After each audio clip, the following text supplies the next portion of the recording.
Hi, Annie here, and today I'm doing the first from my Noirvember series, and I'm going to be talking about Double Indemnity today. So that is kind of a the classic, I feel like, in many ways, noir film, and it stars Fred MacMurray, Barbara Stanwyck, Edward G. Robinson, and a whole host of other kind of players from the era, which it was filmed in 1940, or it was released in 1944, and it had been directed by Billy Wilder, and it was also kind of, the screenplay had helped being adapted by him, but it was originally based on a story by James M Cain. It was a novella that had been published in a magazine and then serialized in a magazine and then was published as a novella. James M Cain is one of my favorite writers that writes kind of in that noir style. So this one is very much kind of that iconic noir movie. It has the lighting that you'd expect from a noir, although probably a little bit lighter than maybe some of the stylized parodies, or just as it developed, I feel like there's quite a few of the noirs that have a grittier feel to them. This doesn't have that. It has the voiceover of Fred MacMurray does through this character's voice of Walter Neff, who played a successful insurance salesperson who kind of gets caught up in this drama. And we meet him at the beginning of the story, which is also the end of the story, for the first time. And that's when the voiceover starts, with him going back kind of to the beginning of where this little episode and chapter of his life started. He goes on a routine house call to remind a man that his auto insurance needs to be paid up and renewed, and that is a man called Mr. Dietrichson, who isn't at home, but his wife is, and she's very beautiful, and starts talking to Walter and starts asking him some questions about life insurance and injury, kind of personal injury insurance.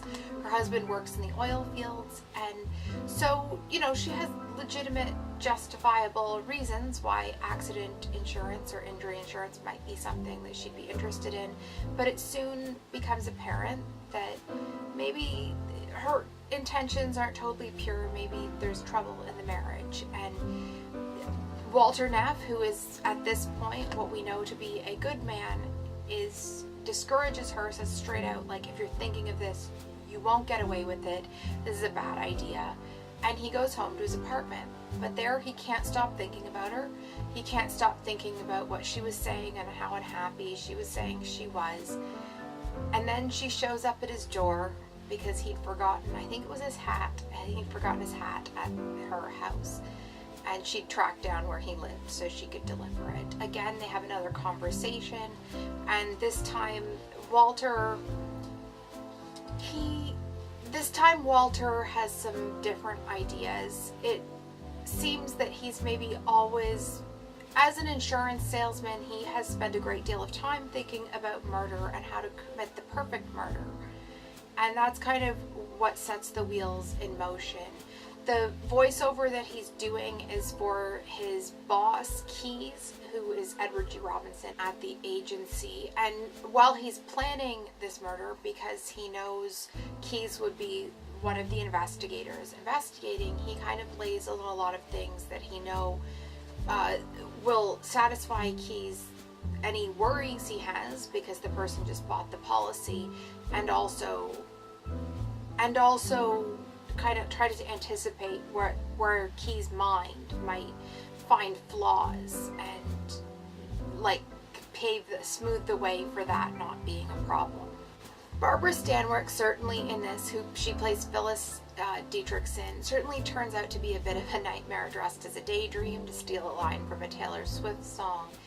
But at the same time, it is completely Neff's fault that he gets mixed up in this. It is his own curiosity and kind of inner demons that drive this storyline forward. And that's something that's like, you know, a very common theme throughout noir books. It's that there's always a moment when you could have made the right choice. You're not necessarily, oftentimes it's not a bad person that's kind of getting dragged into this. There's usually one person that is bad, but it's not always that you're a bad person. It's just that you have that little devil on your shoulder. You have that inner voice that's like, what if I could get a bigger piece of the pot? What if it was, this time it's my turn?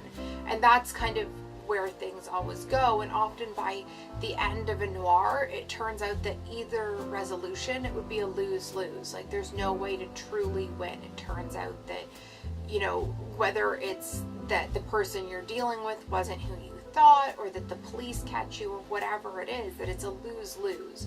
And that's like a hallmark of noirs generally as well, as much as the kind of cool blonde that walks into the office with a, you know, and silhouetted in the door frame, classically speaking, or the kind of detective or insurance agent or whoever the male lead would be, is somebody that's often a bit conflicted. Humphrey Bogart, I feel like, is often kind of parodied that way when you look at some of the old shows, and even more current shows. When they parody Humphrey Bogart, they parody him in a very noir way, rightly or wrongly, because he did make some noirs, but that I don't feel like that was what he was necessarily most known for. But they take that element of kind of like the slightly downtrodden, maybe a bit of a person that's like maybe been living by the book, maybe not, but that kind of just there's other things they want to experience in life, and that's usually what gets them caught up, not because they just want a broader life, because of how they choose to pursue that. I must say, this was probably one of the earliest noirs I ever watched in my life. This or Witness for the Prosecution. I'm not sure which one I saw first. I know I found them both kind of mind-blowing at the time. This one I haven't seen probably at least 10 to 15 years, probably around that, if not longer. And it holds up really well on multiple viewings, as it did at the time, but also like it's one that you remember pieces of. I definitely remembered like large pieces, but it wasn't one that if you know the twist, the movie's ruined type thing. Of course, it's a better movie if you don't know the twist, but it is a very good movie either way, and that was something that impressed me. It also, something I noticed that felt like a very modern sensibility was Fred MacMurray and Edward G. Robinson seemed to have quite a good friendship, and not like necessarily like a bro-y guy friendship or a super macho guy friendship. In actual fact, the Neff character, who's Fred MacMurray at one point, which isn't very far says as a tribute from the future, as he's reading into this tape, because what I didn't tell you is the voiceover is him reading into like a dictaphone as a message for Neff. So, or not for Neff, for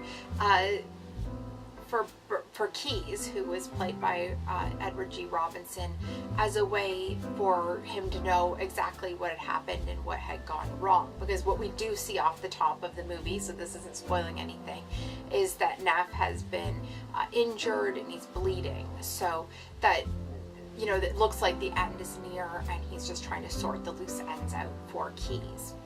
But at that point, like at that 16-minute in, and so he does this little tribute from the future where he says, I love you, to Keyes through the dictaphone. But even the talking in the lead up where we see in the moment, there was like quite a warm moment, which is something I feel like you don't often see even in older movies. You don't see it that much in general, but especially in older movies, you didn't see a lot of that kind of warmth in that way between men, and especially like in this kind of like macho movies. And it wasn't like people that had been childhood friends or were brothers, because I feel like that's quite common to see.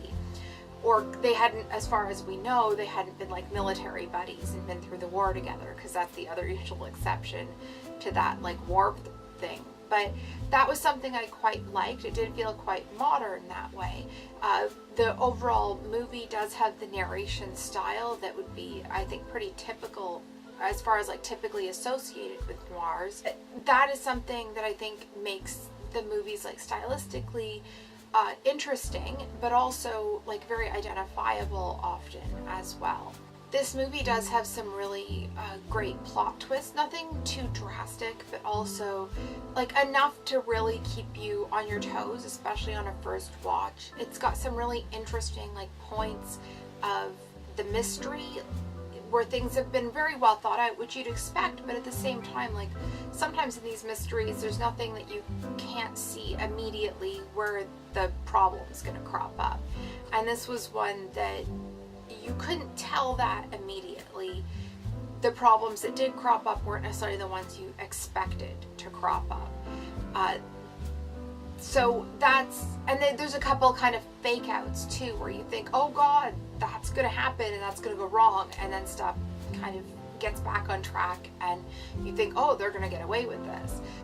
It's kind of interesting to see it as it unfolds and unravels as well, and as Neff, like that inner kind of good person that he'd been for most of his life, where it kind of plays at odds with what the scenario around him. So as much as he'd had that thought of like how to create a perfect murder, there's certain things that do get in the way when you're not, when it's like a long game, and also you're not somebody that maybe is truly like attuned to that. But again, by no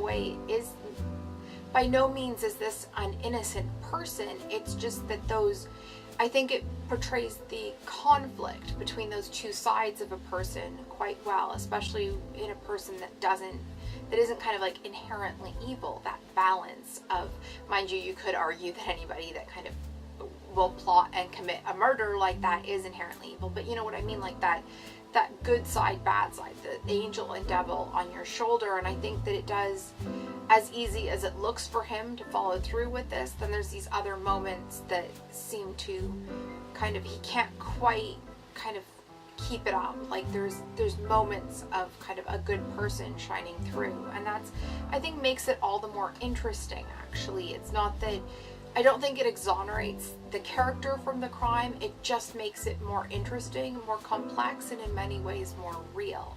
I think the major twist at the end, although I expected a certain element of it early on, and I think it's predictable in that sense, over the course of the movie it kind of evaporates, so that when it comes back at the end, it's still a bit of a surprise that it does show up like that, which is nice. And again, like, I think this is kind of a very typical noir. It's not a typical noir. It's kind of like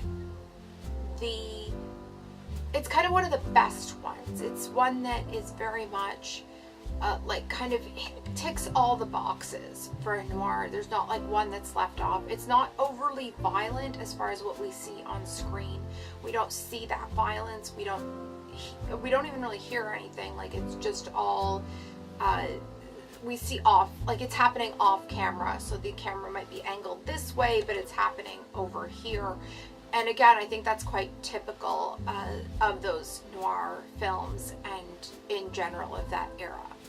This film was nominated for 7 Academy Awards, although sadly it won none. I do think that, you know, there's every so often when you look at the films, other films from that year, it was a strong year. This film has stood up well over time, and over the course of the movie there's a lot of small callbacks, like just a lot of kind of tiny things, little moments, little references, little ticks of the characters that get used again later on or multiple times throughout the movie. That was something I really liked about it, that kind of like human behavior element, but also that it kind of felt more when these things did happen as the movie went on. Like, it wasn't that they were laying groundwork, because they were tiny things, but just that it made you buy into the story more. And I would say that if you only watch one noir movie this month or in the forthcoming months and you haven't seen Double Indemnity, I really think that it's one worth checking out. It's an excellent film, and if you are new to the genre, I also think it's a very accessible one, as well as one that's quite smart and clever if you enjoy mysteries and noir kind of inspired or just straight up noir things. I do think that there's something kind of for everyone in it. It's not too specialist in any way. So if you've seen the movie before and you like it or don't, let me know below. If you haven't seen it, I'd also love to hear from you. And if you've if you've never watched any noir, I'd be interested to hear as well.